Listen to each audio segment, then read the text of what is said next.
Tuesday, December 11, the first angel's message.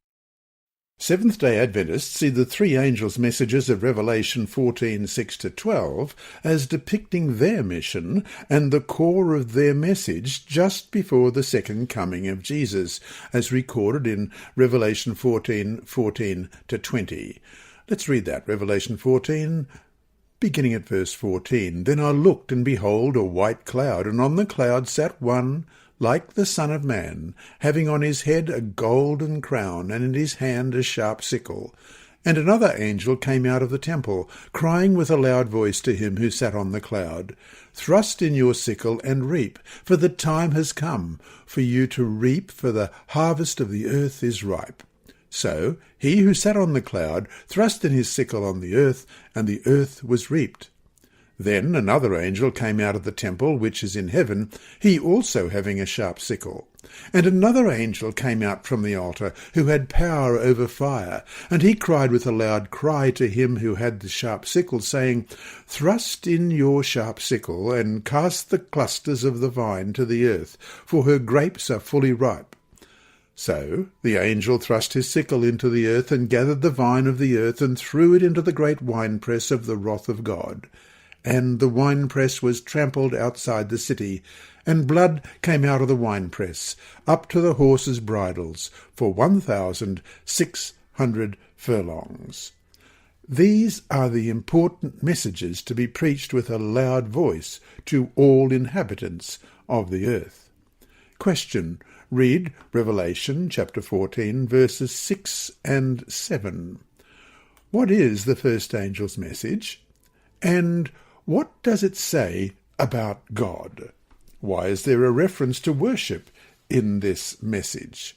Revelation 14, beginning at verse 6. Then I saw another angel flying in the midst of heaven, having the everlasting gospel, to preach to those who dwell on the earth, to every nation, tribe, tongue, and people, saying with a loud voice, Fear God and give glory to him, for the hour of his judgment has come, and worship him who made heaven and earth, the sea, and the springs of waters.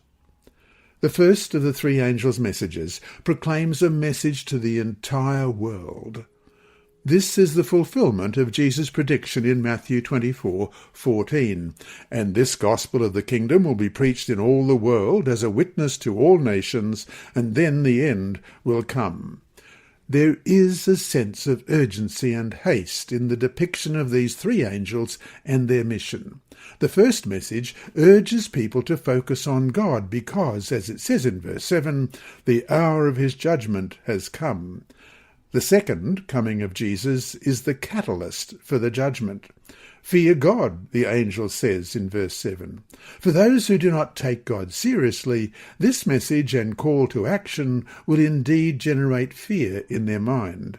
But for those who have been followers of Jesus, this call invites awe and respect.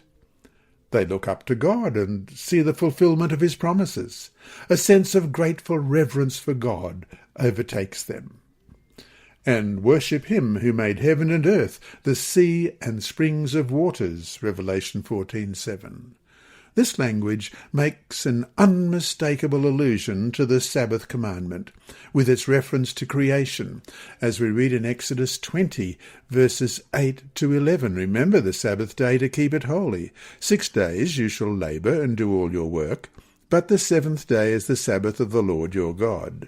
In it you shall do no work, you, nor your son, nor your daughter, nor your male servant, nor your female servant, nor your cattle, nor your stranger who is within your gates. For in 6 days the Lord made the heavens and the earth, the sea and all that is in them, and rested the seventh day. Therefore the Lord blessed the Sabbath day and hallowed it. The God of creation, who instituted the Sabbath as a memorial of his creative power, is the one who is to be worshipped and revered. It is interesting to note that at the end of time, worship is identified as a key issue in the great controversy for the allegiance of the human race. This worldwide announcement is a call to worship the Creator.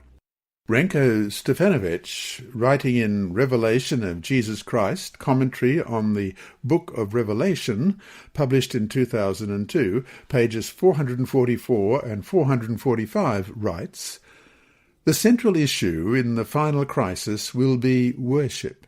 Revelation makes clear that the test will not be denial of worship, but rather who is worshipped. At the time of the end, only two groups of people will be in the world, those who fear and worship the true God, and those who hate the truth and are worshippers of the dragon and the beast. If worship is the central issue in the final conflict, no wonder then that God sends his end-time gospel urging the inhabitants of the earth to take him seriously and worship him as the Creator, the only one worthy of worship."